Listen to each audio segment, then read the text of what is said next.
Recentemente eu estava passando no YouTube e me deparei com um filme que parecia ter vindo nos anos 20. Um filme em preto e branco, bem característico da época, e que contava uma história além do seu tempo. O filme se chamava Um Sussurro nas Trevas. Baseado em um livro do mesmo nome, ou nome parecido por conta da tradução, Um Sussurro nas Trevas narra os acontecimentos ocorridos após as grandes enchentes de Vermont, em 1927. Ao ouvir histórias sobre cadáveres de animais desconhecidos boiando na água, o acadêmico Albert N. Wilmert tenta vincular os relatos às crenças populares da região.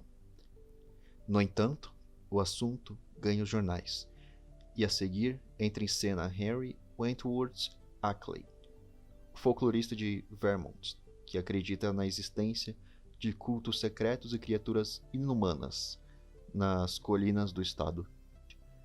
Logo ele percebe estar diante de coisas muito mais poderosas do que seria capaz de imaginar. Primeiramente, um ponto que eu gostaria de deixar claro é que essa representação não é completamente fiel à obra, até porque isso seria impossível até para os dias de hoje. Howard Phillips Lovecraft, o escritor do conto original, era conhecido por seu horror cósmico, que é o medo do desconhecido, de coisas acima da raça humana, que nós não conseguiríamos nunca compreender. Segundamente, com toda certeza, esse é um dos filmes que melhor expressa uma obra Lovecraftiana.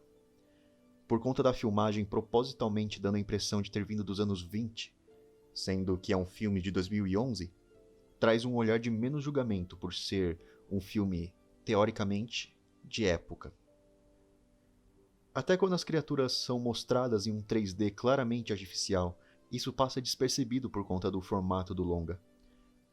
Além disso, as atuações não são das melhores. São puxadas para o padrão de filmes de detetive da época que ele finge se passar. Assim como os efeitos visuais, apesar de serem claramente falsos, trazem um ar de estranheza perfeito para adaptações da obra tão subjetiva de Lovecraft. Um dos únicos pontos que eles poderiam ter evitado, na minha opinião, era de terem mostrado com detalhes as criaturas. Eles eram coisas rosadas, de cerca de 1,5 m, com corpo crustacioso, trazendo vastos pares de barbatanas dorsais ou asas membrosas e vários conjuntos de membros articulados. Portanto, uma espécie de elipsoide convoluta, coberto de uma multidade de pequeníssimas antenas, onde, ordinariamente, uma cabeça se situava. Às vezes andava com todas as suas pernas, e às vezes apenas com um par mais recuado.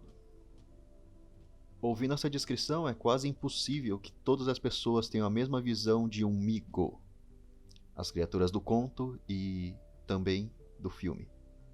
Sendo assim, mostrar de forma física e não subjetiva, na minha opinião, tirou a peculiaridade desses seres, que mal podem ser descritos ou vistos por olhos humanos.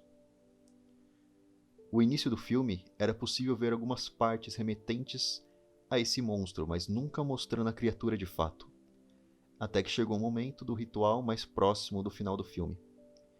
Isso é uma coisa que não torna o filme ruim, mas sim deixa o menos fiel ao que seria um horror cósmico. Um dos filmes que, apesar de mostrar a criatura, porém de uma forma mais limitada, é o próprio Chamado de Cthulhu, um filme mudo de 2005 com o mesmo intuito de Os Sussurros nas Trevas. Não tem mais de 1h30 de duração. E conta, de forma resumida, o conto de mesmo nome, e sem dúvida um dos filmes mais fiéis a uma obra Lovecraftiana. Enquanto organiza os assuntos de seu falecido tio, um homem acidentalmente descobre uma série de pistas em direção a um antigo monstro que vive espreitando o fundo do mar, esperando o momento em que vai se libertar para destruir a humanidade. Cthulhu é sem dúvida o ícone de H.P. Lovecraft. É o símbolo mais famoso e que melhor descreve o que é um ser vindo de um lugar além de nosso planeta.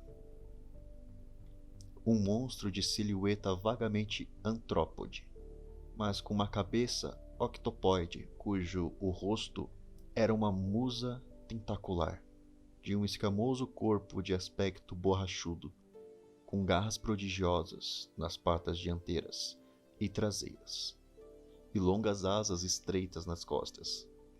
Essa coisa tinha uma espécie de corpulência inchada.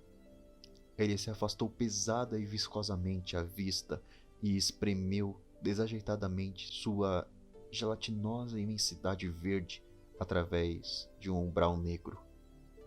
Uma montanha caminhava, ou cambaleava. Essa é a mera descrição que demonstra a grandiosidade de um deus. Porém, todos os personagens que descrevem, não só o Cthulhu, dizem a mesma frase, semelhante a.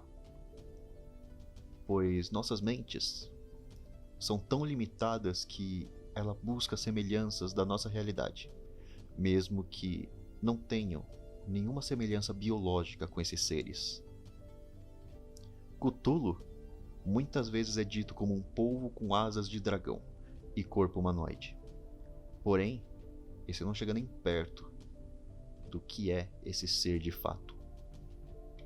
O filme mostra vagamente esse ser no momento em que o mesmo desperta e quando eles fogem de barco, não dando uma forma física definitiva para o grande Cthulhu, apesar de meras semelhanças com o que acreditamos ser plausível. Porém, o longa foca principalmente no estrago psicológico dos homens que se deparam com tal coisa, deixando claro que ver um ser de tamanha magnificência não seria como ver o zumbi ou até mesmo o próprio Kraken que vimos em filmes hoje em dia. Ano passado foi lançado A Cor que Caiu do Espaço, que atualmente é para mim a terceira melhor adaptação de um conto do Lovecraft, ficando atrás de O Chamado de Cthulhu e Os Sussurros nas Trevas. Aqui foi um filme mais, entre muitas aspas, simples de ser feito. A Cor que Caiu do Espaço, ou A Cor que Caiu do Céu, é uma história sobre algo que, obviamente, vem do espaço e começa a mudar o cotidiano de uma fazenda onde ela caiu. Foi descrito como cor, pois foram vistas pelos moradores cores que ninguém nunca havia visto antes. Algo impossível de se imaginar, a não ser que você não seja dessa realidade. A Cor que Caiu do Espaço, apesar de muitos defeitos e diferenças com a obra original, algumas muito boas, como a inserção de um personagem negro para a narrativa, tendo em conta que Lovecraft era inegavelmente racista, além de xenofóbico, e outras bem menos ruins, como alguns efeitos visuais, que deixam algum aspecto de ar artificial e não aterrorizante. Uma das cenas que se salvam é quando a mãe e o filho se unem em um só. Isso é agonizante, dá pra ver isso.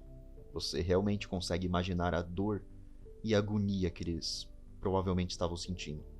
Apesar de seus defeitos, para mim essas são as 3 obras que eu assisti que adaptam contos de um escritor que, apesar de controverso, eu admiro muito e gostaria de mais filmes relacionados ao vasto horror cósmico.